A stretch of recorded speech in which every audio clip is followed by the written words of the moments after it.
If you work as a manufacturing facilities engineer, installing a new piece of equipment can be as complex as the machinery itself. From prep work to alignment and testing, it's your team's job to put it all together. That's why it's good to have Grainger on your side. With industrial-grade products and next-day delivery, Grainger helps ensure you have everything you need close at hand through every step of the installation. Call 1-800-GRAINGER, click Grainger.com, or just stop by. Grainger, for the ones who get it done.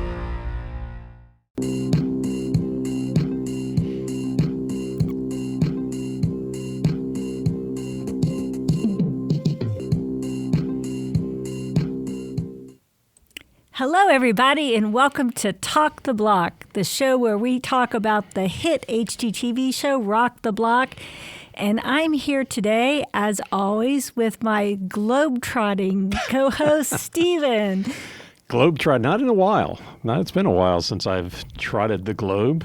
Well, you trotted the trip. United States, and my United States trotting co-host, Steven. Yeah, no kidding. So we just got back from a trip to the Mountain Time Zone, and I guess we're headed there again. Headed there again tomorrow. Yeah. So. Woohoo!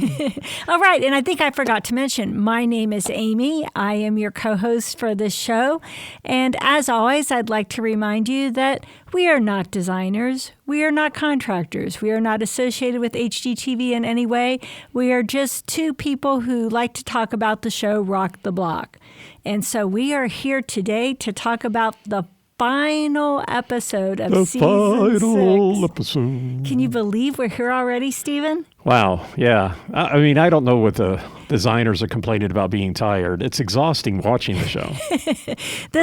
We watched the finale 3 times in order to get all the details. Yeah. And I'm still sure that we'll probably get a couple things wrong. But we went on a vacation and watched the 2-hour finale twice in our hotel room. That's how dedicated we are. While the fire alarm was going off for about an hour. Insightful analysis to you. We risked being burned to death for this. For this podcast. Well, in this final episode, we had a lot going on. The teams had to finish their front exteriors and sort of the curb appeal entranceway into the house. They had to finish the guest bedroom and balcony that's over the front porch. Yep. And then they had the judging. We got to see Jonathan and Scott go through all the houses, and we got to see the teams so go boring. through each other's houses. A Scott going through for the judging? I mean, come on. It's kind of a tradition. We've got to have a Scott go through the houses. Scott. Yeah. And he was so nice. He had only minor teeny criticisms about any of them. So except in the end. Except at the end when he made one comment that kind of revealed his true feelings. What was the comment that we're going to talk about? I thought we'd save that. The cliffhanger. When we talked about the final job. I can reel it now. Okay. All right. Well, I can't wait. I'm on the edge of the cliff waiting to hear what the comment was that gave it all away. Yeah, we didn't get the clothing changes that we did last year, where was it Keith and Evan had the paint stains. We weren't going to pick anything up of that. And we did notice last year at the last season with the judging, Jonathan did get to change clothes between going through the houses and revealing everything. But this year, I guess there was so many outerwear going on. Exactly. That's what I was thinking. We could have been on outerwear watch because the coats got heavier and heavier and then sometimes lighter. But I think the funniest thing was, as you pointed out, Stephen, is Jonathan came up to judge Alison in Michel's house. Right. Jonathan, Ty, Michel are all wearing heavy coats, and Alison's there in her little tank top. Yeah, right. Right. Not going to pass on that opportunity. Yeah. So clearly, she's more into into looking good than feeling warm. Yeah. So that was very important. She wore the coat for the the judging and everything. But with Jonathan coming up to her house to judge it, she wanted to be on her best. Yes, that's right. And that, who knows? That may have been what got them over the edge. But we will see. Very surprising ending to this episode. Yeah. Right before, we were chatting with one of our many, many fans, and they were saying that they thought Alison and Michel had no chance based on the gravel backyard and the fact that they'd spent all their money in the kitchen. Yeah. And we were kind of in agreement there. We thought, hey, they'd done some great things, but that backyard was such an eyesore, we didn't see any way they could win. But it must have been the ADU that they put in the backyard that was the thing that put them over the top, right? Yeah, well, I mean, we'll talk about the final judging later and all the different stuff, but I thought after the first week they had no shot. They blew half their budget. Yeah, or half their originally assigned budget in the first week. I thought there's no way. There's no way. But I guess it just goes to show that there are certain places where you can put money and get back your money. And there are some places you can put your money and it just goes into a hole. You may as well have buried it outside. Yeah, no, I think that's right, Stephen. I mean, what we always hear is that kitchens and master primary, whatever it's main called. Suites. Main? Kitchens and the place main where the suites people that sell own the houses. house or are paying on the house. I don't know. Whose names are on the deed. Names are on the deed of the house where they typically stay. Well, that's a mouthful. Anyway, that's what sells a house, and that is where Alison and Michel put in the bulk of their money. Yeah. So the fact that they made some missteps in the basement for sure, and missteps in the backyard. Apparently, backyards and basements don't add as much to appraised values as main suites and kitchens. And kitchens, yeah. Yeah. So anyway, before we get into it, we're going to take a super short break, and then we're going to start by talking about the exterior of each house and how they ended up looking from the street. So we'll be back in just a second. Okay, Stephen, so let's talk about the exterior of the homes. First of all, I just want to talk broadly about some of the things that teams did or didn't do to sort of change the configuration of the exterior. And really, this is where Alison and Michel made more changes than any of the other teams. They actually took the two small windows that were over the front door and turned that into a round window to give the house a little less angular look. Yeah. They added the French doors to the office that led out to the front porch instead of just having the two windows there. Yep. And then they put the fully articulating glass doors in the guest room out to the balcony so that could be open to one space. Right.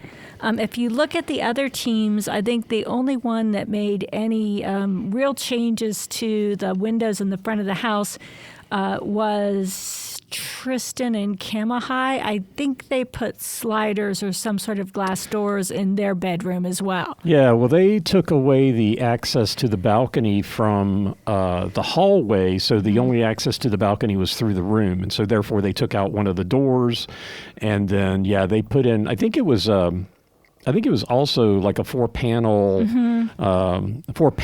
of glass, but you could only open up two of them as opposed to the fully articulating like Alison and Michel. But so it's definitely a different look. Alison and Michel also, for the area that where they had the round window, they used a light stone, I guess a stacked stone, and that came down. You could still see it alongside the door. So there was like this one section in the middle of the house that encompassed the round window, and it's definitely set that off from the siding that they used. So definitely visually, they had the most different looking house, I think. Yeah, and definitely more inside-outside access from the front of the house. And right now we're talking just about the front of the house. Yeah, right. And in generalities. In general, yeah. Okay. So let's talk specific too. Let's talk specifically about Tristan and Kamohai's house. I really loved what they did. I gave them an 8 out of 10 on curb appeal. Loved that they had that black pivot door Although I do understand that a big pivot front door like that could be a problem with pets, because how do you keep the pet from sneaking out of one side of the pivot door when you open it? But it looked fantastic, and I loved the cedar that they put on there and all of the black trim. It was definitely a darker look than the other houses, but I really liked it. I liked their lighting. I liked the just the overall look and feel. What did you think, Stephen, about their exterior? I have twice as many notes about what they did this in the final episode than anybody else. But yeah, their exterior looked great. They had what they call the puka lava stone, which is stone made out of Hawaiian lava, which is fun. They also had stucco, and so I noticed when they went back and they showed the rear balcony, it looked like the same stone to me. I don't think in my notes it says puka lava, but I think that it looked to me like they used the same stone in the front on the pillars as they did in the back. Yeah. And so very cohesive from that standpoint.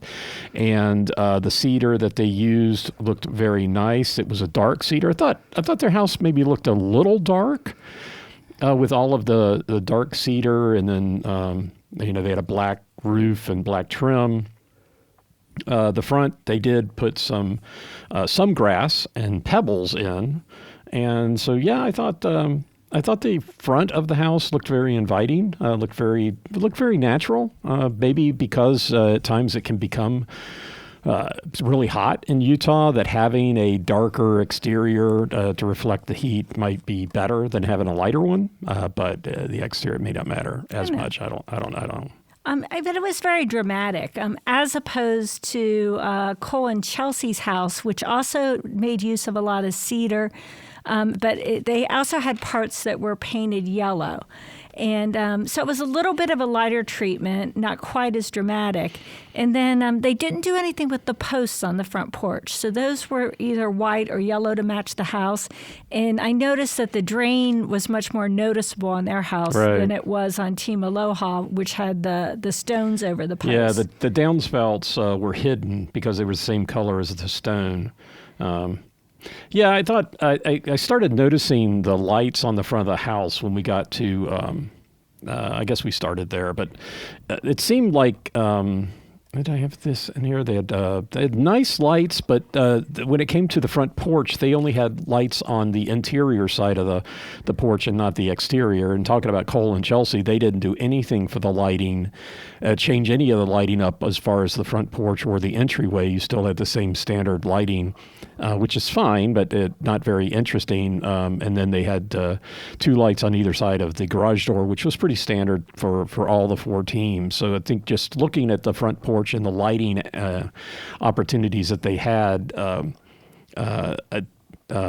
Team Aloha did change the look a little bit with having the one light on the interior, but Alison and Michel had a light on the outside and the inside. Yeah. So I think that was, I think that was really good for Team Aloha, and kind of a miss for Cole and Chelsea, who put that daybed on the front of the house. Yeah, let's talk about that. Okay, so I thought porch swing on the front of the house, that's a cute idea. There was a porch swing on our side porch when I was growing up, and I have fine memories of my mom sitting out there watching me practice my baton routines and what have you on the side of the house. Many fond memories of that porch swing. But they didn't put a porch swing. They put a porch bed swing. Yeah. And I just thought it looked clunky. And are you really going to lay down there and nap on your front porch? I mean, if you're going to have a bed swing, it feels like more of a back porch element than something that you want to be welcoming people to your house. And also, kids would have trouble getting up and down off of this bed swing as opposed to just a chair. It was just one of those decisions that they made that I can't understand. They started with a good idea, and then they tried to up the ante by making it a bed, and I thought it kind of took away from what they were doing.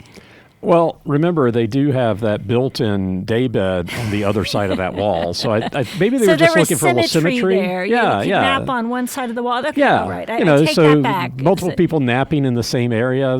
Think of the Zen, the auras that you can get from that type of thing. I think they were just really worn out from this rock the block, so they wanted to put a bed wherever they could. Wherever they could, yeah. It could be. Yeah, I'm guessing. I'm guessing when you were out in the front of your house doing your majorette routines, you didn't have a backyard that you could have been doing it in. Maybe at least not a backyard that was half an acre large to do it. So you were doing it in your best available space. So in that case, it made sense. And I don't know. Having a swing on the front, I think that's probably fine. Probably use it a little bit. It seems like on the front of the house, you wouldn't use it necessarily as much as something in the back.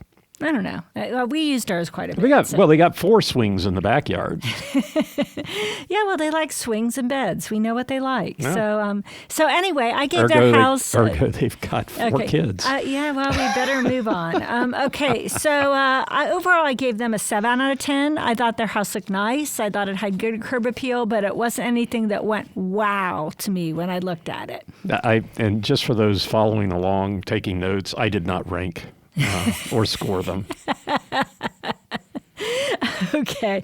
All right. Well, that's all. No, it's just what you do. I didn't occur to you. Didn't tell me to do it. I didn't do it. Sometimes she tells me I have to do it, so then I do it. But okay, you're not painting me in a very good light here. No, I mean it's fine. I mean, you like to do it. Something you're like, well, we should talk about it, and so then you tell me to do it. I do it, and then we talk about it. But I mean, it's just the way it is. Okay, well, let's take a super quick break and we'll move on to Alison and Michel's exterior.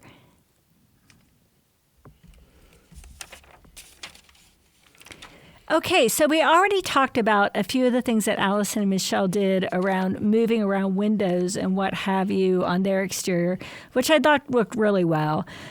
They did most of their house in cedar, but as Stephen said, the middle part they did with a light-colored stone to the round window, and I thought that was really great. It sort of broke up all of the cedar, but their house wasn't quite as dark as the Kamohai.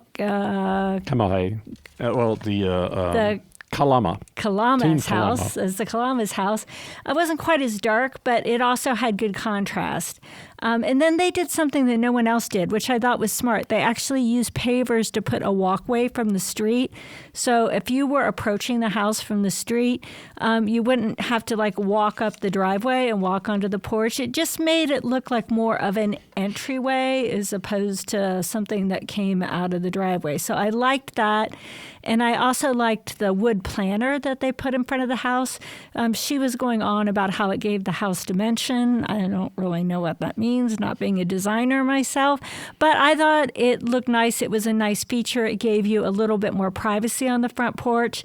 Not a big fan of the dead grass that she planted there, but I guess when you have no money left, you have to kind of put something in there that doesn't cost you anything.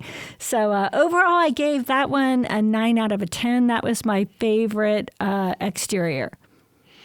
Yeah, and I guess we need to call out, or is this, because Cole and Chelsea did put in that side pad for an RV or an extra parking space. Oh, yeah, we forgot about that. I forgot to mention that, yeah. Yeah, no, I thought that was a good move to put in the pad for the extra parking, but I don't think it really impacted the curb appeal.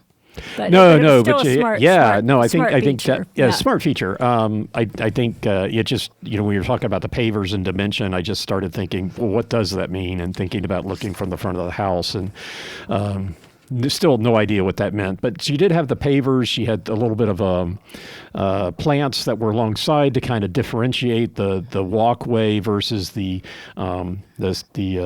driveway, which was right beside it. And then it also looked like they had pathway lighting, which you couldn't really see. It just looked like there were these little dots. I guess we'll find out in the future whether it was actually lighting or not. But I thought all that looked good. They also used a blonde.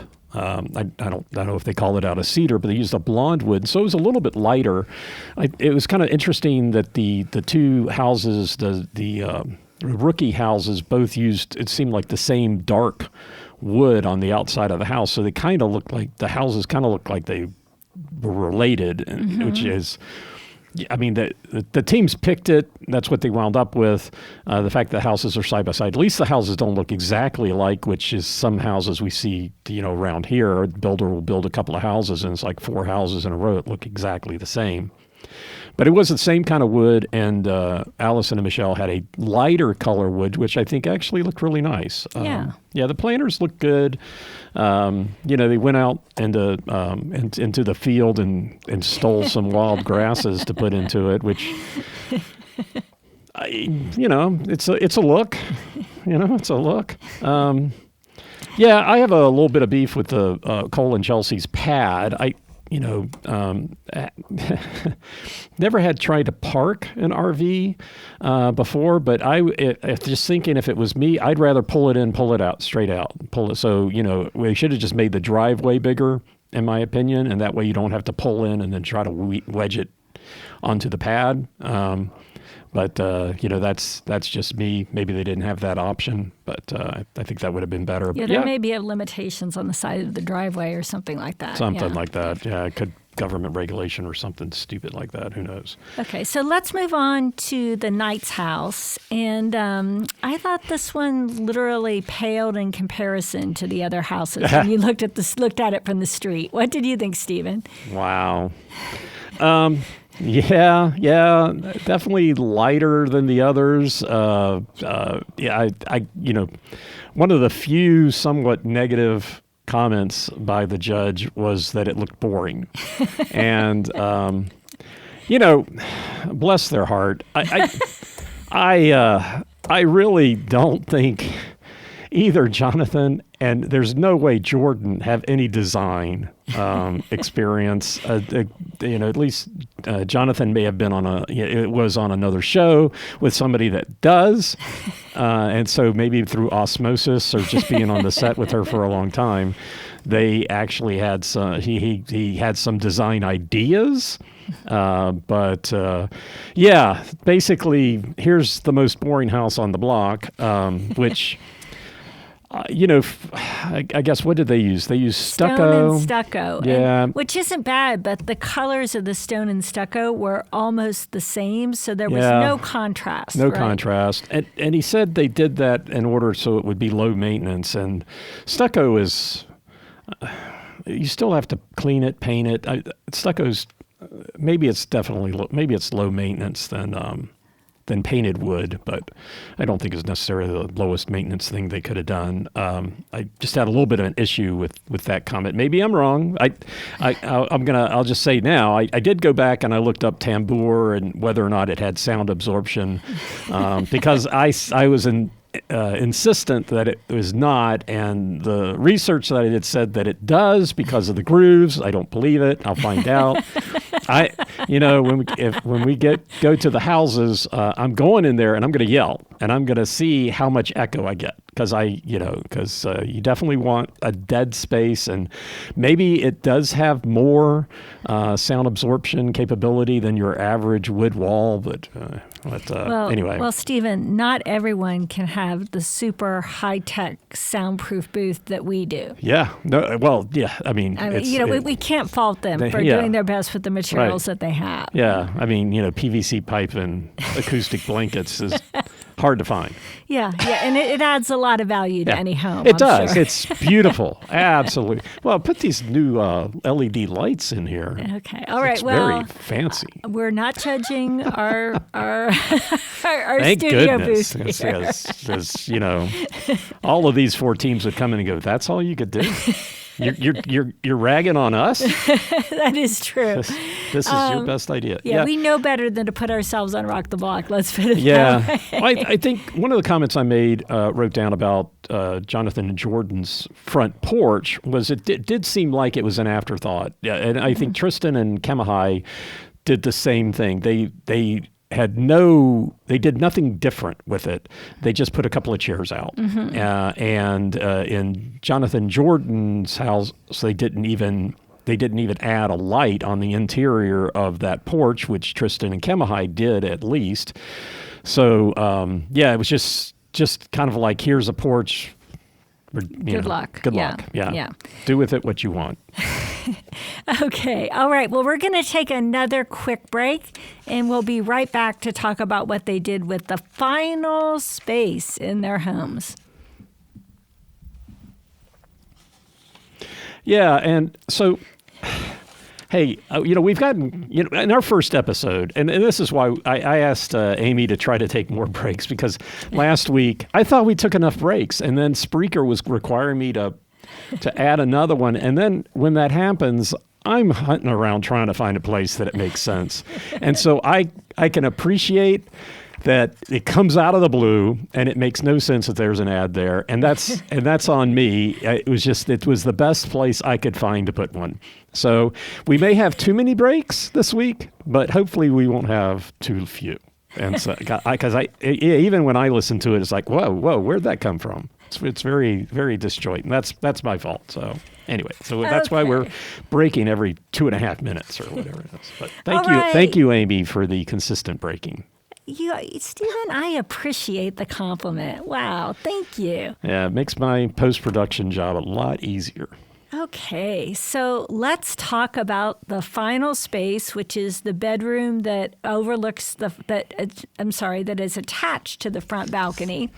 And we had lots of different approaches to what to do with this space. Yeah. First of all, let's talk about Team Aloha, who just could not resist the opportunity to move one more wall before they were done. Yeah. The team that was either moving or building or changing walls, they found a chance in the final episode to move a wall. What did you think about that decision, Stephen? I think every team should have done that. Yeah, right. I think every team should have done that. I think that that hallway is wasted space. And, whether you're turning that into a guest bedroom with its own private balcony or it's a gym with a balcony, that having to walk through that space to that balcony doesn't bother me one bit. And I think that it takes that unusable hallway space and makes it usable. I think it was the smartest decision that every team should have done.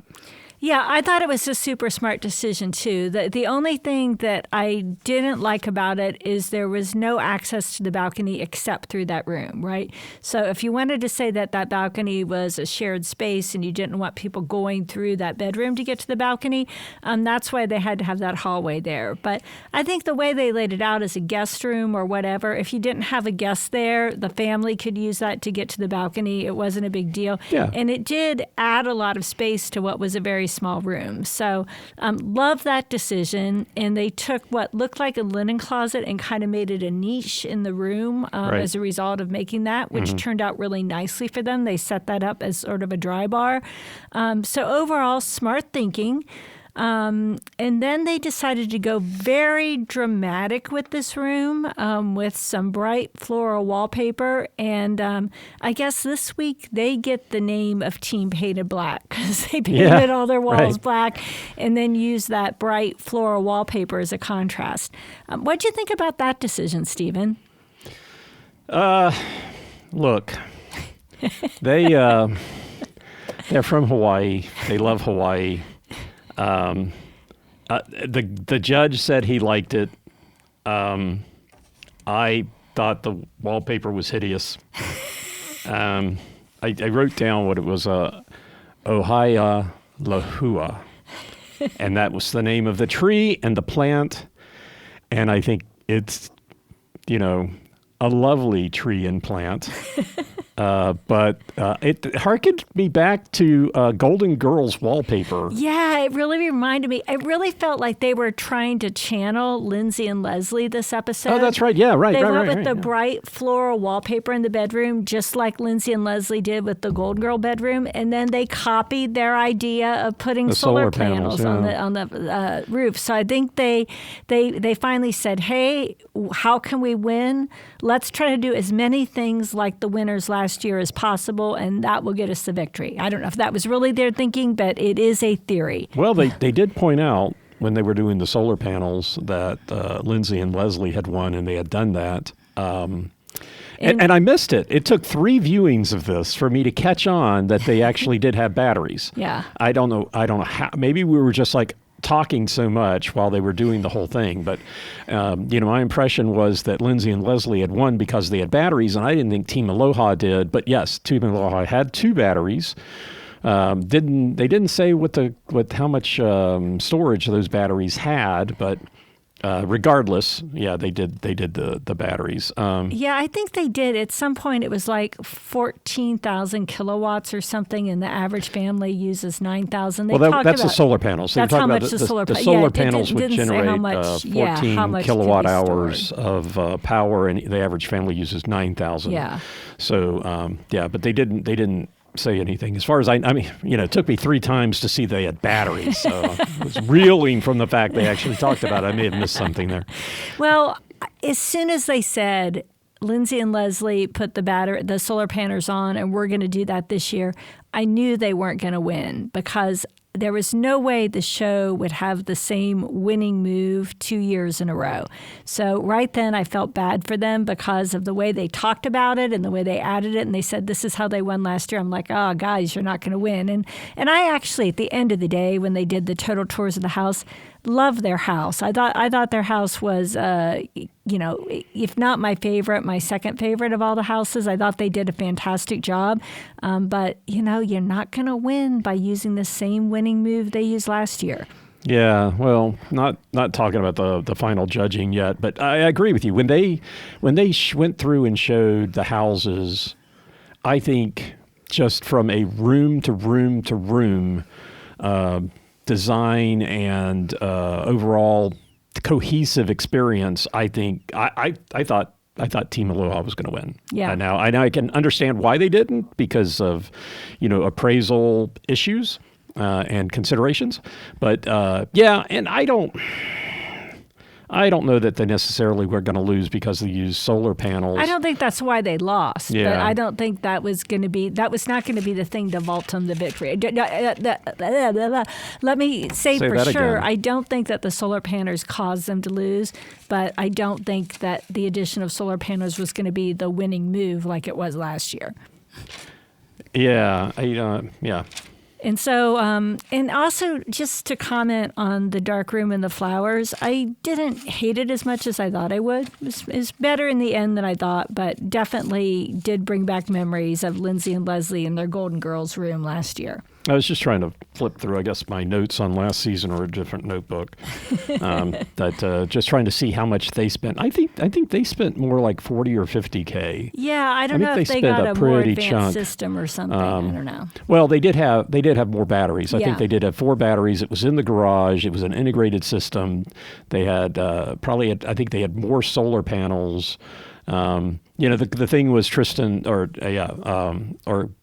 Kamohai focused on the fact that they have connection in the solar industry, and they wanted 20K, and they got an all-in 20K system. Yeah, and going back to the wallpaper, when I just saw it and they were putting it on the wall in that niche that they had the cabinets and the floating shelves in, which they had no money to put upper cabinets in. And I think that's fine. I think it worked out pretty well. And, and then they had this, having the shelves and having stuff on the shelves kind of broke it up. So it didn't bother me so much. And, and then the fact that they tied it in by using it in another part of the room, I think it was behind the bed, at least it looked cohesive. Mm-hmm. Up close, I might like it better. I'm doubting it. But well, let's move on to the room that I really hated with the burning passion, Stephen. And, you know which room that is. Oh, right. The bunk room. Yeah, so, yeah. So I'm not opposed to the idea of a bunk room in a big house like this, especially they were building this house for large families with lots of kids. A bunk room can be a cute idea, but do not put the bunks in front of the windows. Do not block all the light into the room by putting bunk beds in front of them. And then there were no curtains on said windows. Yeah. So if you were trying to sleep, you'd get the light from the moon, the stars, the sunset, the street lamps, whatever else. They didn't have any way of blocking that easily with curtains. And And then finally, this is like a kid's space, right? I mean, you're not going to expect to have your adult guests in a bunk room. You could, but probably you're going to use this for kids and sleepovers. And they chose this plaid wallpaper that looked like it would belong in your dad's office or something, in this sort of very dull shade of green. I mean, the colors were a nice palette, but they didn't say kids bunk room to me. They said like adult space. So I want to be clear. I don't have anything against bunk rooms. I think a bunk room could be cute, but the way they executed it just drove me crazy. When I saw that the first time, I just started laughing because I've never watched all 5 seasons, every episode of Fixer Upper, but a couple of months ago I decided I wanted to. And so I have been going through and watching all the seasons of Fixer Upper, and I'm in season 4. And the last episode I just watched, and the reason this is interesting, because if we go back to the beginning, a lot of people are comparing Cole and Chelsea to Chip and Joanna Gaines. That episode I just watched last week, they did bunk beds for these grandparents. They did queen-size bunk beds in a room for these grandparents so their grandkids would have a place to sleep. And I'm looking at this going, geez Louise. But yeah, so they put a curtain. So if you were in one of these bunks, well, they put a cutout.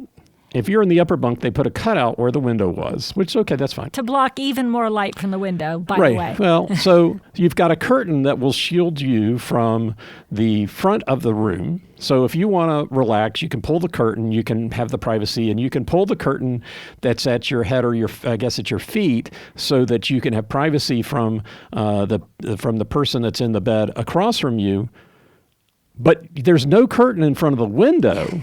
And people could be sitting on the porch. And people could be out on the balcony, So, there's no privacy there. It's like one more curtain, and and if they did have window treatments over the curtains, or the windows, which they did not, then you get the upper and lower person. The lower person might want them open, the upper person might want them closed or open, and then how do you navigate that? Well, if you've got all these individual curtains, they could have had individual curtains covering the back part where the window is. I mean, they had 2 sets of curtains per bunk. They had 8 curtains in there anyway. So, what's another 4 in order to continue the idea of these being privacy? Or they could have just closed the windows up. Well, and speaking of hearkening back to previous designs, I know that Jonathan and Christina in the Colorado season did a bunk room that was very similar design, steps up the middle, 2 bunks on either side, but they did it in the basement where it was not blocking windows. And they also did sort of brighter colors in it. But in any case, their bunk room was cute and functional and not blocking windows in the front of the house. So I know I'm being hard on Cole and Chelsea on this one, but I just love natural light in the room. And if you're putting something large built-in front of the windows that's going to, eliminate the natural light, that just kind of drives me crazy.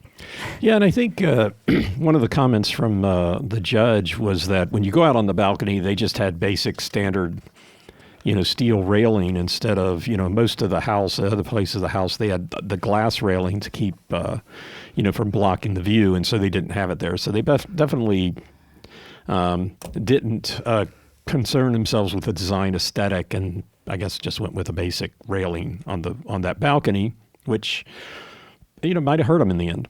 Yeah, yeah. So, and I think they lost the door from the bedroom to the balcony, too, when they put those bunk beds in. Yeah. So they just had the entrance from the hallway, which makes sense, right? If you're going to make that a kids' rooms with bunk beds, you probably don't want a place where it's easy for the kids to escape in the middle of the night and go out on the balcony. So, if you're going to make that a bunk room, that was a good choice. Okay, let's take a quick break, and we will come back and talk about what the veteran teams did with their guest bedroom space.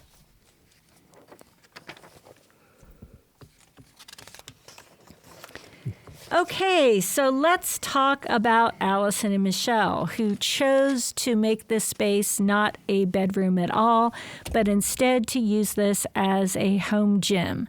So, Stephen, what do you think? Good decision, bad decision? What's your take? I thought it was great. The fully articulating door or windows, so you could open the whole thing up. They put down a gym flooring, and then had staging of various pieces of equipment. But yeah, being able to turn this into a gym, they did cedar siding around the walls. I would have liked to have seen a full-length mirror on one of the walls, which is fairly typical in a gym. People like to check their positioning when they're lifting weights, or especially if they're doing yoga or stretching. A lot of times you want to make sure what position you're in, and so I think that would have been a very nice addition. But they did have a pretty large mirror. They had a pretty large mirror, but it stopped 3 feet off the floor, which if you're stretching on the floor, you'd have to be pretty tall to see yourself. So that's a nitpicky thing, and it's not something that you can't come back in and do later if you really want to use that as a gym. But since they were making it a gym, we have that in our gym. I think that it's just something that a lot of times people do. So it's not really. Okay, so it's a nitpick about the mirror. It's a nitpick, okay. Yeah. The cedar wall was nice. They used their bonus money to buy this wallpaper to put on the ceiling and the last 1.5 feet of the walls, and then decided not to use it. So they painted it black. Painted it black. Yeah, again, everybody was team painted black this week. And I thought that was really smart. Like here, they'd bought the wallpaper, and Michel had the guts to say, wallpaper doesn't work with the paneling. I'm going to just take it down and paint it black. And it looked terrific. Yeah. Now, I'm a sucker for this room because personally, for me, having an indoor-outdoor workout space would be wonderful. I could see having my treadmill set up there, being able to look outside and have that nice breeze while I'm running, and then maybe go out on the balcony and stretch or what have you. I thought that was fantastic. I would totally use the space like that. But then if you are not someone who's going to use the space for a gym, once you got rid of the staging, you did have this nice paneled wall, dramatic black ceiling, and the fully articulating doors. So that easily could have been staged as a great guest bedroom or just a lounge area with indoor-outdoor living. So I like the decision to make it a gym, but I think other than the mirror, there wasn't anything specific they did that made it a gym other than the way they staged it. Well, even having the mirror, that the mirror over the that cabinet didn't really make it into a gym. So it's not forcing you to stay in that vein. I would have, if they really, this is a team that was lacking money since the first week, and if they wanted to turn it into a gym, they're another team where taking out that hallway would have been perfect, because then it would have been a little bit bigger, because you were looking at it going, well, with that weightlifting equipment in there, how could you put, like we've got a couple of universal systems. I've got a bike trainer, you've got your treadmill, we've got a stretch area. It's much larger than that, and I think they could have gotten close to that and, had a little bit more luxurious gym feeling, at least a little bit more room. If they'd moved that wall. I think you're right. That would have been a smart move. And then they could have done what the Team Aloha did and had the counter, that you'd want for like your water and your towels and what have you built in back there. So take that linen cabinet out, which I'm not sure what it does being there anyway, but there it is. So, I think that was good. One thing to call out with Team Alison was their Shosugiban door. Oh, we forgot to talk about that in the entrance. Yeah, that's how much I thought of it. Yeah. I guess she did it season 1. Basically, the idea is that you burn the outside of the door, which gives it a specific look. And according to Michel, it actually adds to the endurance of said door instead of painting. Didn't love this one, but I thought it was just a big dark door. We'll have to see when we go there in person if it has, more rich characteristics. But on TV, it wasn't doing that much for me. I agree with you. Oh, yeah. So I guess I should tell you, based upon what Alison and Michel did, I've started talking to a contractor about knocking out that part of the roof and getting rid of our 3 dormers and then having just this fully open area in the gym. So. All right. This is not Amy and Steven redesign their house. This is Rock Oh, the no, Block. I just thought I love this idea so much. I'm going to change the entire roof line of our house because I'm tired of just having 3 dormers. It's almost worth it, right? It was so beautiful. It was, yeah. So let's talk about the final guest room, which was Jordan and Jonathan. And they really did stage and design theirs as a guest room. They wanted to have the feel of a premium hotel room, such as they would have had when they were on tour.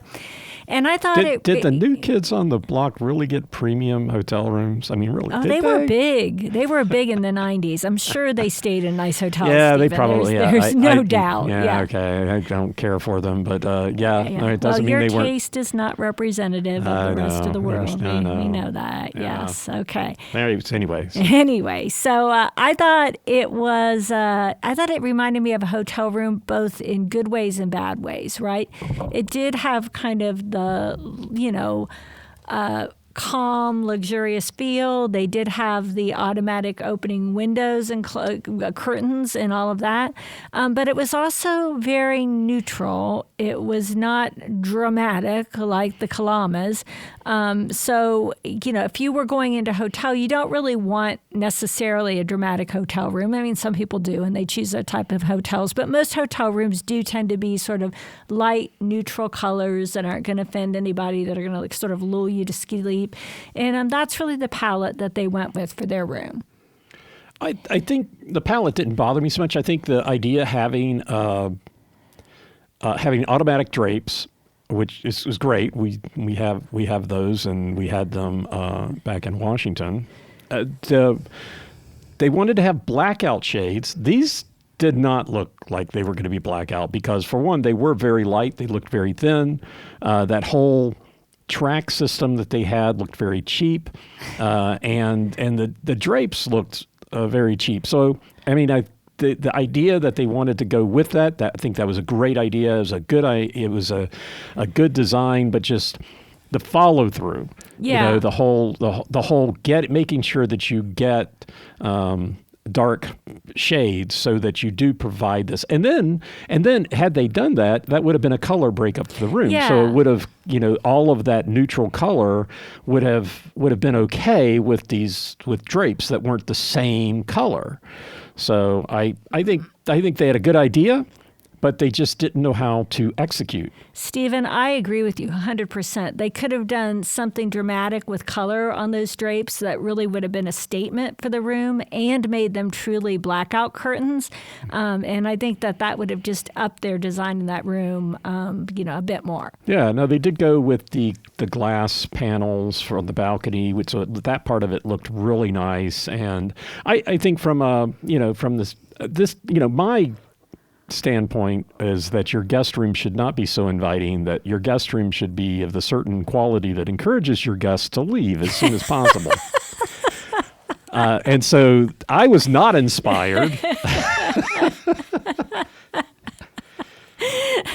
Your sister's coming next week, right? Yeah. Steven was so mad when I bought new lamps and charging stations for the nightstands in the guest room because I thought that would be more convenient for our guests. He's like, why are you making it more convenient for people? We should just have a little fire pit there. You want light, you make a fire. Okay. I didn't even want a bed in there. No. Pull out the carpet, make them sleep on the hard floor. Steven. Anyway, we are going to take a break while I talk to Steven about his hospitality, and we'll be right back for the final judging.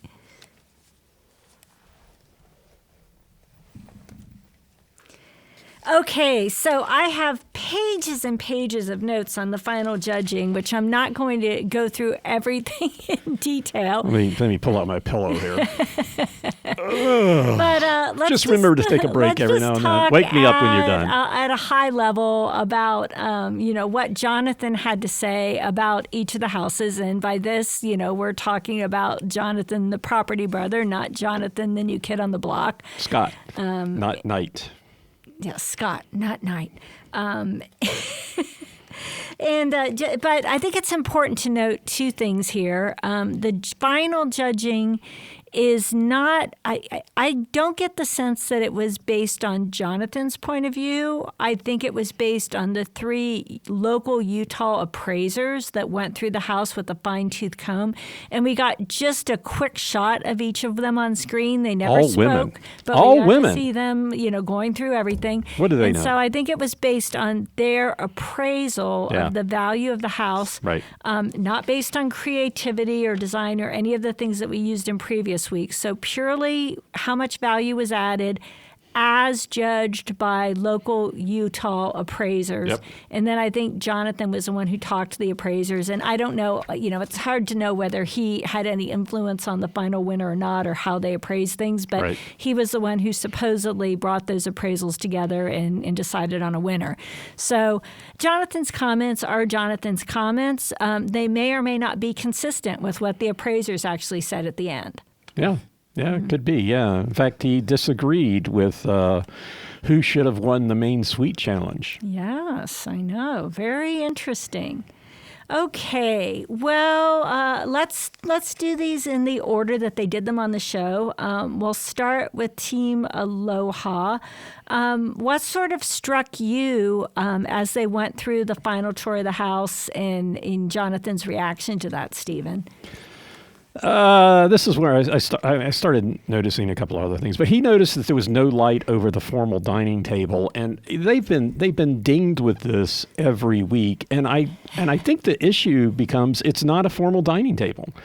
It's not a formal dining room. It's not what they intended it to be, but they got dinged for it every time. That their idea was just to have a dining area. But I think it was I think they tried to have their cake and eat it too, right? They didn't have a dining room. They had a dining table that was sort of in a hallway. Right. So I think it confused people because it really wasn't a formal dining room, but it really wasn't in-kitchen dining. Yeah. So I think every time their space was judged, people just did not know what to do with this dining area. Yeah, because they did not have a dining room, but they had a table you could eat at. Yeah. I mean, so I get why people were confused, but I think that from their overall standpoint, given the fact that, their idea was to have a house that was for big families, they couldn't not have one, like Sarah and Brian did last season, because you've got too many people to sit around in your living room and eat, right? And you want to have people sit together and enjoy each other's company. So that's why they had to have that. I think they could have made a better decision, but I think that they're continuing to get docked for something of not having a formal dining room when they didn't have a formal dining room. They didn't intend to. But that could have hit them in the appraisal, not having the dining room. Right? Yeah, it could. Yeah. Oh, no doubt. Like not saying it didn't hurt them.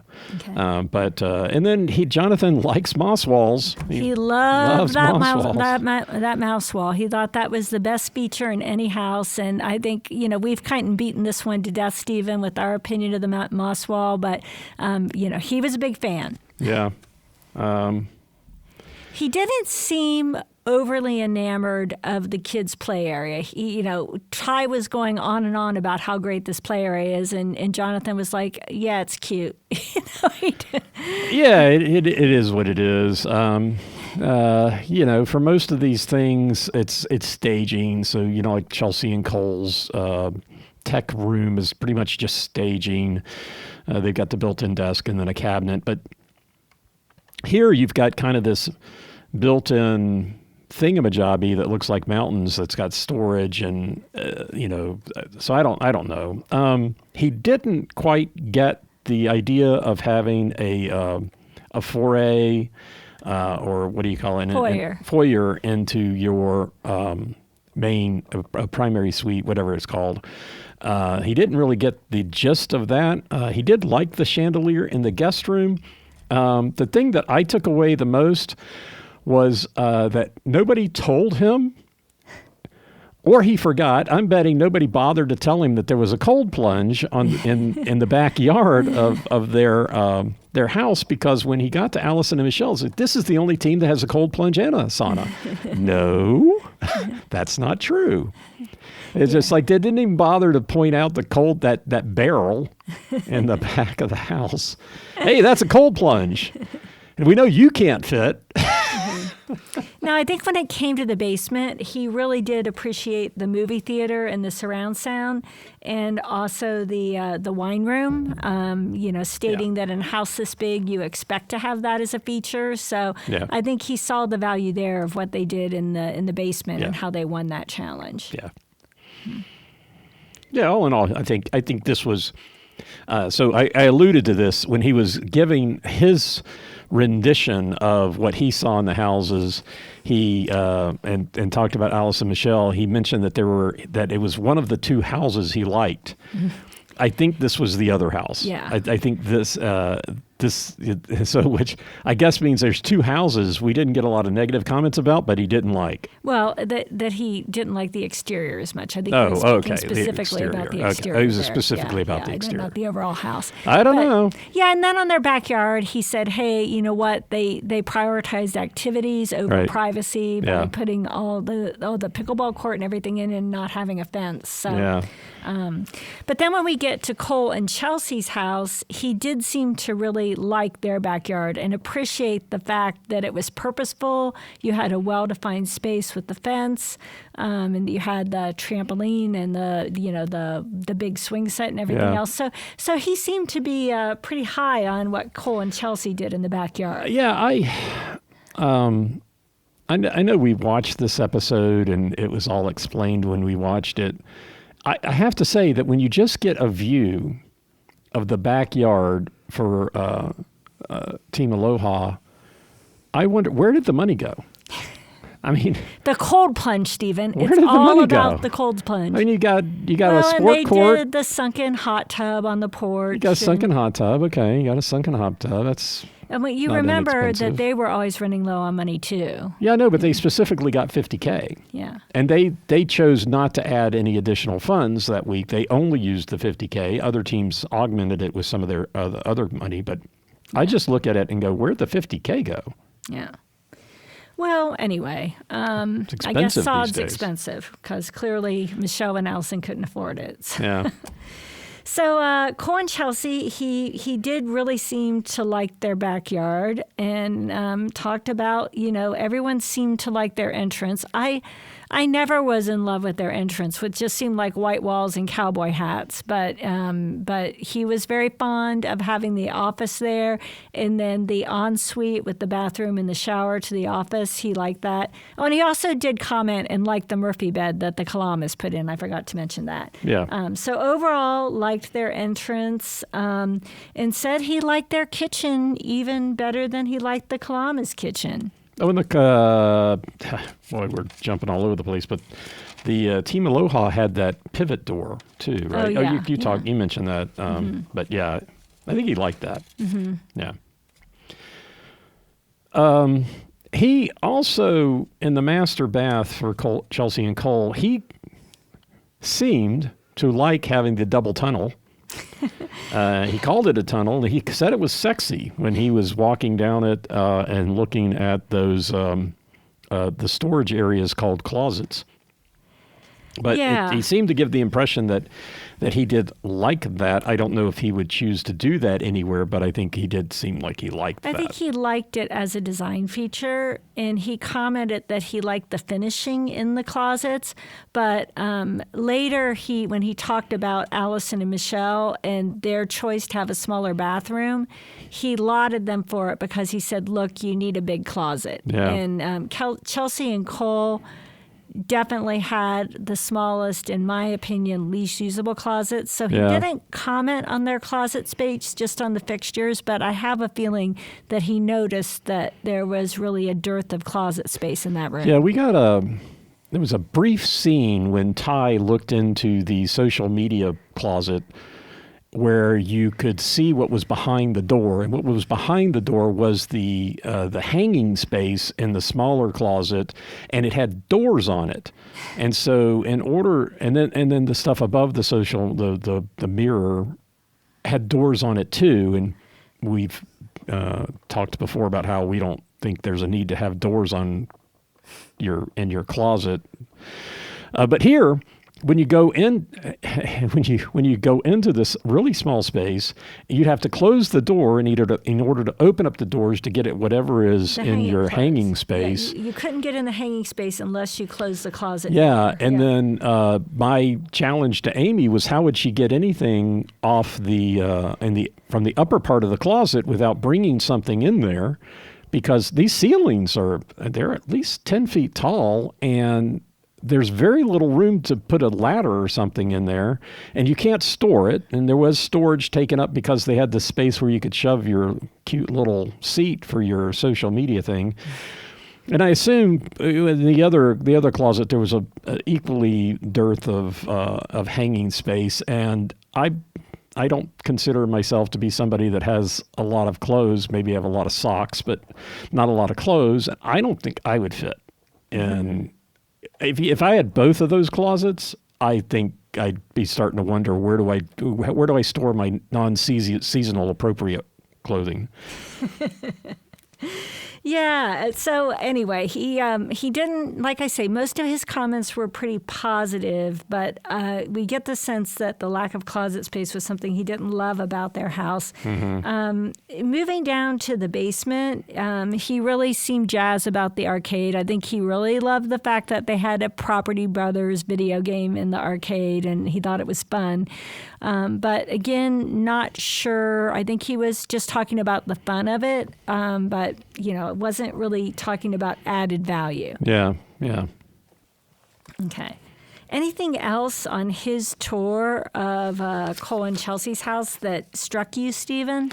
Well, he did call out that in the primary main bath, that the cabinets had a reeded front. He liked those cabinets. Yeah, and I think he's right. I think they did look good, and they were reminiscent of the tambour that they had used in the entryway or the hallway or the dark tunnel between the bedroom and the bath. So yeah, he called that out, and I think he's right. I guess we've seen that before, just it hadn't been called out, so hadn't really noticed that.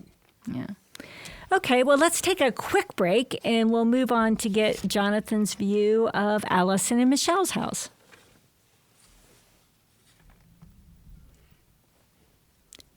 Okay, so Alison and Michel's house, he seemed to really like the exterior, liked the stone between the two parts of wood with the round window in the middle, and also thought that the walkway worked.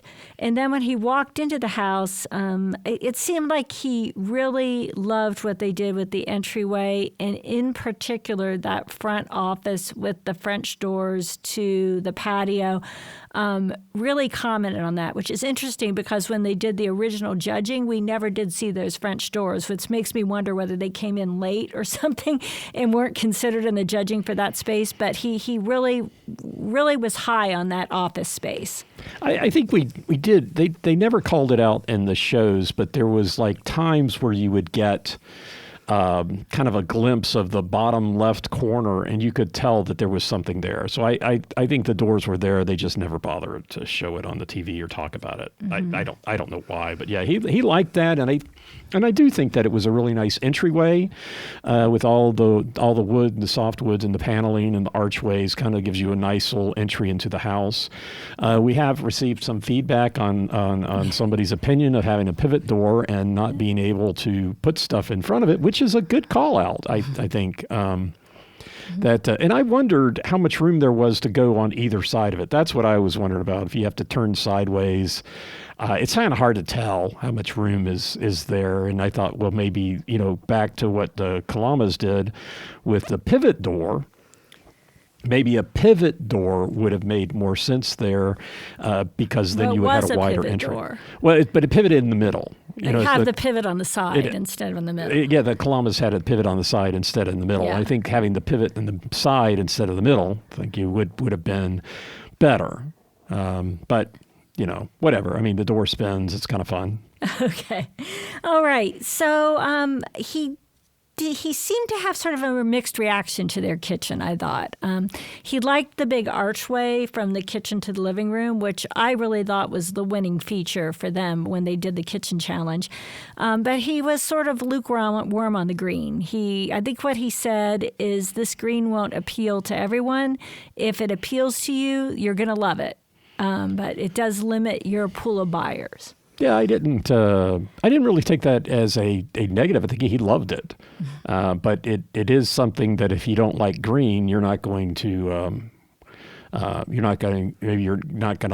it. I think that's a criticism you're going to get of any kitchen. If you don't like black, you're not going to buy Chelsea and Cole's. So that's true. So yeah. I think that, he just called out that there are specific buyers. I thought it was kind of interesting that they made a big deal of when they judged the kitchen that, they went into the pantry and they never, maybe Jonathan went into the pantries, maybe they just ignored it. But interesting because the Kalamas did something interesting with their pantry. They had like a full kitchen back there, right? And so during the judging, you never really got any comments on that. And the only reason it's interesting with Alison and Michel is because they had that gold sink. Brass sink and the pantry and green in the kitchen, and it was called out that they should have done it in reverse. I think Chelsea looked in there and go, wow, you even have a green sink. But yeah, I don't know. I just thought it was interesting that the pantry was not, okay, you can't do the whole house. It's 5,500 square feet, right? But Now, he really loved their main suite and actually said he thought that their main suite was the best main suite, which didn't make Jonathan and Jordan too happy. But he liked the step up, he liked the view, and I think he really appreciated the fact that they had ample closet space and a bathroom that was well laid out with the view from the tub to the outside. Now, again, I love a view from the tub, so the fact that they're the only one that put the tub so that it had a window, and not just a window but glass doors, made me very happy. Some people don't care about that and maybe even would not want their tub in front of a glass door. But so, we're like everybody else. We judge according to our own taste, and I like that. And he really seemed very high on their main suite. Yeah, I think we're starting to understand where Alison and Michel won because, again, going back to some of the real estate trends that we have become familiar with over the past years is that if you're going to put money into your house, any money that you put into your primary or your kitchen, you will get back at least 1.5, right? So the fact that they spent the bulk of their money in those two areas, I think is probably why they won. The casita probably didn't hurt either, having the extra space. And so I think, wherever people spent their money, they either increased the value of the house, left it neutral, or sometimes people spent money on their house and it actually was a negative. As a dog washing station. But maybe not so much a negative. I don't know that that's a negative, but it wasn't a great. Yeah. So one of the things that I became inspired to do, I haven't done it yet. Maybe I'll do it next week. Is kind of go back and try to look and see if I think I can see a pattern of people spending money in places where it didn't add value and they spent too much money there. Versus, you look at Alison and Michel. Maybe a lot of the spaces there you may not like and you may not think are going to do them very well. But when the goal was appraised value and they put the money in the places that get the money back, hey, they were smart about that. Yeah. And to that point, one of their big missteps, the pickleball court in the basement. Not going to hurt them. It really didn't hurt him. In fact, Jonathan liked the fact that the sauna and the cold plunge were in a common area in the house, because what he said, and it's true, is if you have the sauna in the main suite, only the people in the main suite are ever going to use that sauna, right? Whereas if you have a sauna cold plunge area in the basement, guests, other members of the family can easily use both of those. Yeah. And also, I think it makes perfect sense to have the sauna and the cold plunge co-located, because isn't the idea that you go from the heat to the cool and then back again? Isn't that supposed to be where the health benefits come from? I don't know. I don't know. There are people that do that, and I think when we've been to spas that had those sort of things, they were talking about how you could go back and forth, and all it did was take 1 foot into the cold plunge, and I'm like, I'm not doing the back and forth. Yeah, well, okay, so you may not be the target audience. No. Jonathan was like, hey, you know what? This isn't really usable as a pickleball court. It ends up being a play area or something. So he wasn't bothered about it, even though it was a horrible decision. Yeah. I don't think it really hurt them. No, I don't think it did too. But the money they spent on the mural obviously did not help them in the appraisal. They're not going to get a dime for that because whoever comes in there and they take that over, they're going to paint it over most likely. And so, however thousands of dollars they spent on the mural, waste of money, one of those things. But yeah, the making the floor, whatever it is, to be a pickleball or a court area. Easily changed. Easily changeable. Yeah. Yep. Yeah. And then he was not fond of the gravel backyard. I think he liked the fact that they had a nice porch, they had a nice hot tub, they had a nice fire pit.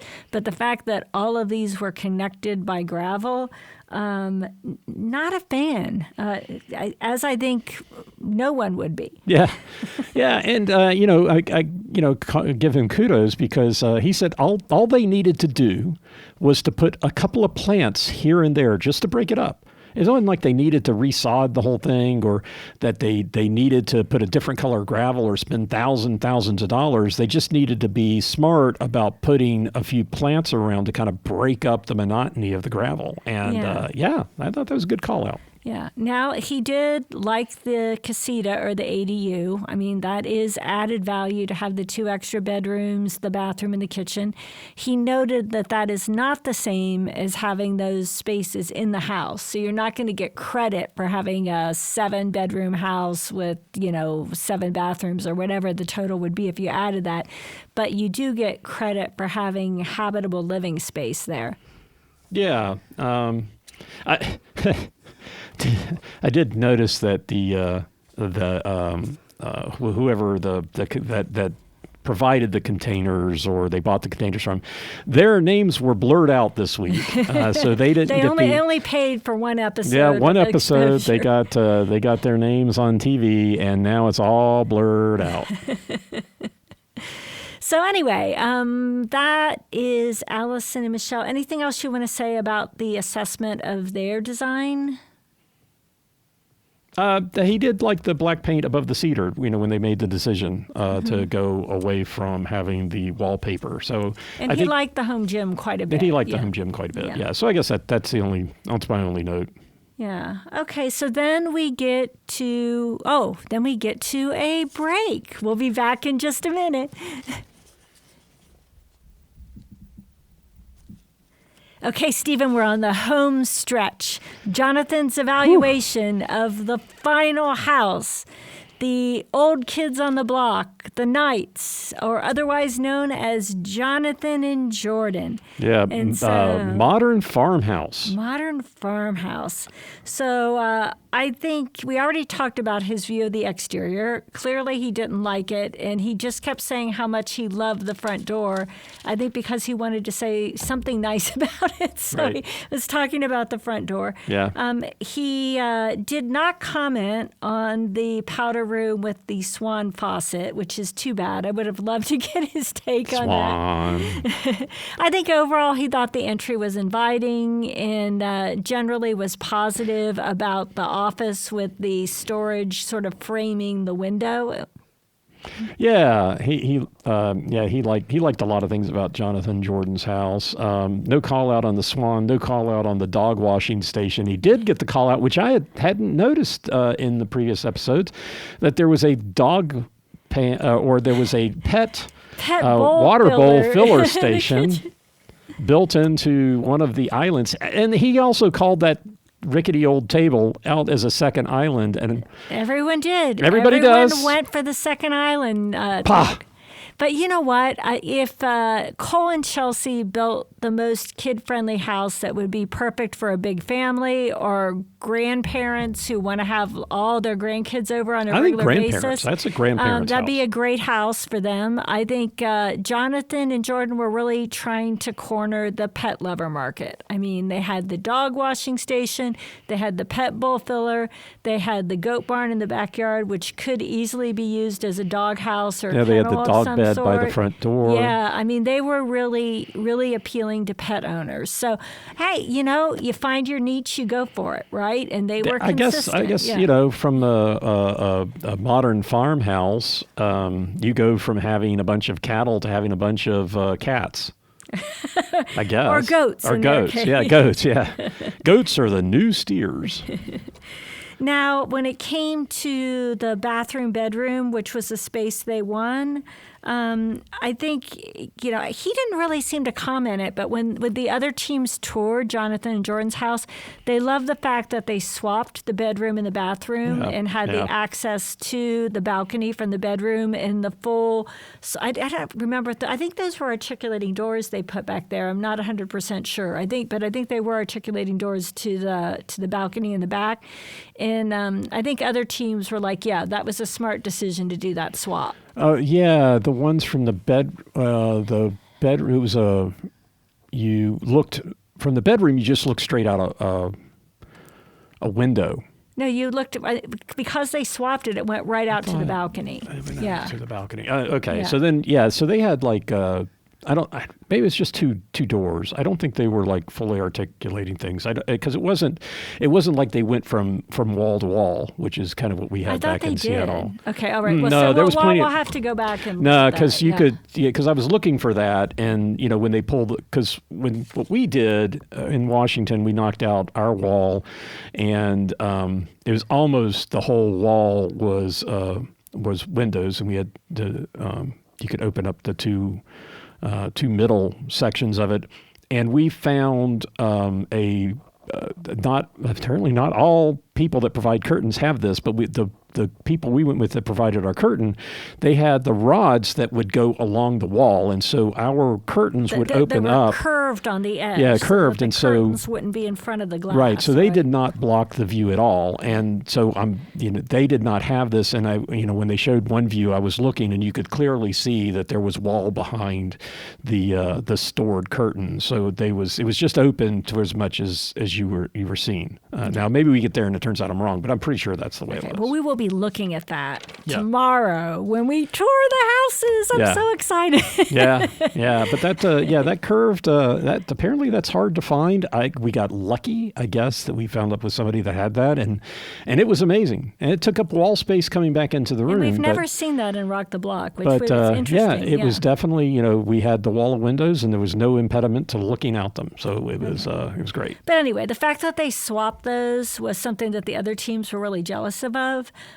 Jonathan seemed very enamored of the tile that they used in the shower, so that was a win for them. Well, Team Aloha swapped too, and but that was kind of interesting because Team Aloha had some problem with a pedestal or probably a vent pipe that they couldn't move, and Jonathan and Jordan didn't have that issue at all. But both those two teams. They had the walkthrough. No, I don't. We'll have to figure this out. Yeah, but the Kalamas had that foyer because there was a part of the section of the wall they couldn't demo, and the Jonathan Jordan swapped, but the way they came up with their design, that got integrated and did not seem to be a sticking point, right? So kind of comes down to luck of the draw there on your design.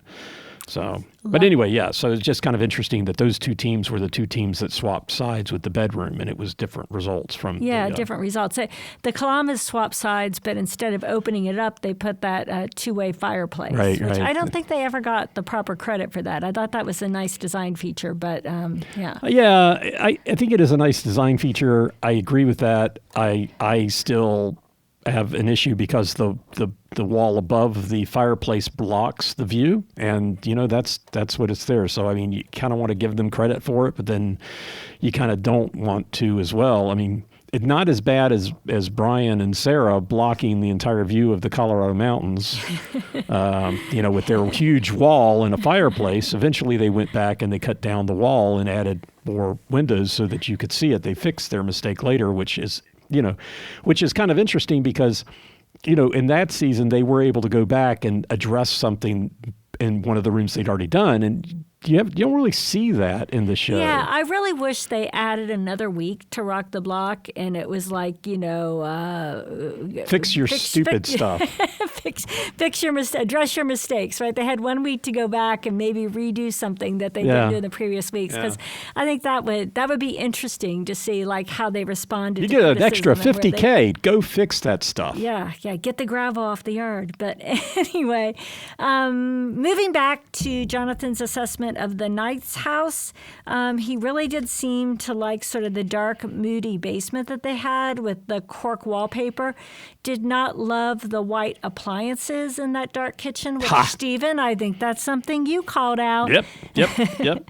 And then he liked the recording studio. Being in the entertainment business, Jonathan's probably been in his fair of recording studios. Yeah, he mentioned that whenever he's been in that you've got your green rooms, your lounge, your music area, and then your recording area, and that's when he saw the actual recording booth. And his comment, I think, was similar to the comment that we had, was this is really cool, but how much demand is there for this in Utah? Yeah, he said it was, as far as a niche audience, it was less than having wine. Yeah. And I think that, what we said, we live in Nashville right now, and having that basement in Nashville would be a huge selling feature. Well, no, here in Nashville, everyone's a musician. Here in Nashville, they'd be like, that's as big as it is. It needs to be bigger. Yeah, that's not big enough. Yeah. How can they do something that small? What are we supposed to do in there? We've got 5 people in the band. Yeah, but everyone here is a musician or an amateur musician. Or drinking cocktails. Or drinking cocktails. Yeah, they would have liked the Kalama Lounge as well in Nashville. Kalama Lounge. Yeah, but anyway, so I think, and then talking about the backyard, really he loved the greenhouse, and he did think that the goat barn was added value, although not as much value as a space that humans could use. And also he liked the planters as well, and thought that was a feature that a lot of families would enjoy. So overall, I think he was a thumbs up on the backyard of the New Kids on the Block. Yeah, he did comment on the stacked stone in the kitchen, and he thought that it was not necessarily a good choice because you get up close to the stacked stone and you can see the seams.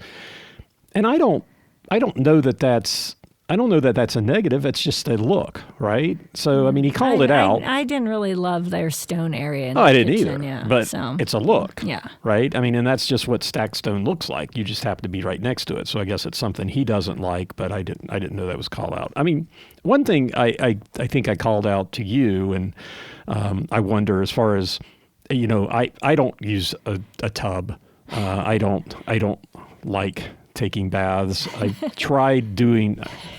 I had some injury like last year, and somebody said, "Oh, you should get in a bath with some Epsom salts." And so I went upstairs and filled a bathtub. You don't have to go into too much detail here. I was in there like 2 minutes, and I'm like, "Okay, what do I do now? This is boring." So I don't do a tub, but I kept noticing that the tub in the Night House. The Night House. That kind of rolls off the tongue pretty good. In the Night House, that brass tub, the drain is in the middle of the tub. And I'm thinking, isn't that where you're sitting? I'm like, if you're lounging back in the tub, aren't you sitting on the drain? Wouldn't that be uncomfortable? I thought, well, I don't think it would necessarily be uncomfortable, but you might accidentally lean on it and unstop it. Yeah, it depends how the stopper works in there, I guess. Yeah, I kept looking at that going, I don't think that looks right. I don't know. I mean, it's not like they built it. That's how the tub was built. No, you can make your choice. Do you want middle or do you want end? Oh, yeah. I always choose end drains, but I guess there's probably advantages to middle as well. Yeah, when we were picking the tub, I just zoned out. It's like, okay, you figure out what you want. That's fine. I'll look at it. Anyway, yeah. Anyway, okay, so I think that is sort of the end of Jonathan's view of the houses. Let's take one more quick break, and then we will wrap up this episode. Okay, I was going to say we'll wrap up the season, but wait, there's more. This is not our last episode of the season. It's not? No. As I mentioned previously, tomorrow morning, Stephen and I are flying out to Utah. Bright and early. To do a tour of all 4 of the houses on Rock the Block. I'm so excited. I'm so excited to see them in person. I'm excited about that part of it. And then we will be back with all of you to give you our personal view of the houses, what you didn't see on TV. Yeah, and what we're wondering, how much of the staging they leave there. Part of this event is I got it around here somewhere, but you can buy certain items from the design teams, and it's just kind of interesting to see what did Hamlet Homes do to the areas of the house that these people didn't touch. That weren't designed, because apparently there's like 4 other bedrooms that were never touched on this. Yeah. So we're really curious to see what they did with the other bedrooms, or how much staging is there, and did Hamlet Homes make any changes to any of the, just really, really interested to see how how this moved. And the thing that's kind of interesting too is like the filming of this wrapped up 6 months ago, 7 months ago. So how is the vegetation changed over that time? I mean, and also things look different in person than they do on TV. So we are going to give you the upfront, on-the-scene view of all of these houses. Probably this weekend or Monday, we'll get around to doing the podcast. Yeah, we'll see. It's, see how much energy we have after a quick jaunt to Utah and back. Well, it was really interesting seeing, it always getting a little bit of behind the scenes. And Hamlet Homes was supposed to have some sort of week-by-week thing. And if they did, I couldn't find it. It was supposed to have been on YouTube, and then they moved it to somewhere else. I don't know if they wound up doing it or not doing it. I'm going to have to ask about that too, because it's kind of interesting, because they were going to do a behind the scenes every week, and I was going to watch it and then kind of comment on that too. But in the last episode, they showed, this whole area where these homes were. They had the big lights, production people, and they were working on this thing till like 4 a.m. And so you understand why, when they pick these homes, they got to pick them someplace away from where everybody lives, because you can't have, the neighbors are probably, even with what they were doing the other night, the neighbors that are half a mile away are still probably not the happiest that they could be. But, if they were next door, oh my goodness, it'll be interesting to see if other houses have been built up near there in the last 6 months. Yeah, too, that's true. Because they did kind of look they were out by themselves, and have they built up that neighborhood more since then? And I think I found the corner that they were at. That's the thing I'm also interested in. How was I actually able to pick the part of the development that they were in? But, and we will also report on whether Alison and Michel Avenue shows up in the GPS or not when we drive there. That will be part of our inside report that we bring you, our listeners. So, Stephen, we'll have more to say after we see the houses, but what do you think about the winning team? I think I certainly was surprised that Alison and Michel pulled it out. Were you surprised? And who do you think deserved the win? I was caught completely off guard. I think, as Michelle said, or in the show, Michelle said that one of the rookie teams were going to win. I think that's where I was leaning to. I did kind of feel vindicated when Alison and Michel won, because I think in the preview episode, I said, they're not going to bring Alison back and have her lose for the 3rd time. That's not going to happen. And so not that the judging was biased to make sure she won, but I think that I think she was going to win, and she did, and they. I don't think there was any tomfoolery like in last year's Stanley Cup playoffs, but they obviously spent the money in the most high value places. They obviously didn't spend money in places that you would like to if you were buying the house. So I think given appraised value, I'm probably right. Yeah. I mean, what was it? The second place team was $35,000 less. $35,000 less. Yeah. The winning team evaluated at 1.4. The losing team was $35,000 less with a basis of 1.05 mil. So, added value of $350,000 based upon design. That's pretty good, I think. And did the right team win from an overall house standpoint? No, but from appraised value, I think you're right. Yeah, I think overall, if you just want to look at a cohesive house where it looks like you could move in and be happy, I think the Kamala's house, the Team Aloha's house, was the best. But not from appraised value. I think they got it right. Yeah. What do you think? I think they put the money into the spaces that add the most appraised value. I think the bottom line is they spent their money in the kitchen and the main suite, and then they got that casita, which from an aesthetic point of view, not the most beautiful, but definitely probably was the way to spend the extra money to get the most value, probably worth more than the solar panels. And then, where they made their missteps were not values that impacted the appraisal as much, and they did make missteps. I mean, I think that's why everybody was surprised that everybody, meaning you and me and a couple of our fans that we talked to, were surprised that they won because, the missteps, the basement with the pickleball court and the gravel backyard, those were some pretty big missteps that homeowners would not like. But apparently those things did not have a huge impact on the appraisal. Yeah, and considering the misstep of having the gravel cost them $1,500, mm-hmm. As opposed to what the Team Aloha spent $3,000 on an upgraded net for their pickleball court. Yeah, not a good use of money. Yeah, no return of value there, zero. $3,000, pew, gone. Yeah. Now, I think I kind of agree with you. If I were going to pick one of those houses to live in, I probably would pick Alison and Michel's because the taste and just the way that they use the space is more aligned to how I would live my life. I don't need a bunk room or a big kids play set or anything else.